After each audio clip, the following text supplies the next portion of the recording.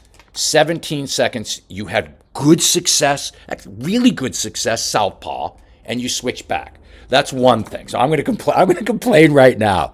17 seconds.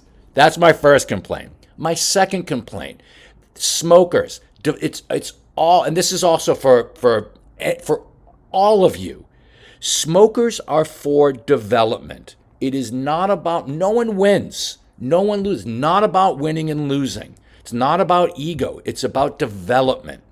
When you're with such a great fighter as Noelle, to get more reps and longer time southpaw, I just think is going to make you a better boxer, because you need the reps southpaw. This is where you get the experience, the repetitions, the film study of being southpaw. And I just wish that you would spend a fucking whole round southpaw, especially against Noelle. And Noelle could use that too. All right, that's enough of my rant. Let's get back to the film study. Nice body shot. And now, and Noelle hits you. So as soon as you turn, Noelle got some good points in there. And again, Noelle gets that nice right hand in there. Good head movement from both. And just Noelle's defense was super on this evening. I like that you got the jab working. But you can see Noelle's physical defense is on and her slick defense is on. And it's just some fantastic stuff. So that's round one, Noelle versus Danielle from February 27th, 2026. Obviously, I loved this fight. I'm doing a little self-promotion here. I love their rounds together. I'm not going to do round 2 and 3 now. It's just really great stuff from both. So that's the film study. If you are looking to get any film studies done, feel free to reach out to me. LuckyPunchBoxing.com. First film study, I do one round. It could be either you on mitts, you on a bag, you shadow boxing, you sparring, your fight, whatever it is that you want. We can do a film study on, break it down. I'll do your first, just one round first for free. Check out the website for pricing, etc. And thank you guys for watching. LuckyPunchBoxing.com.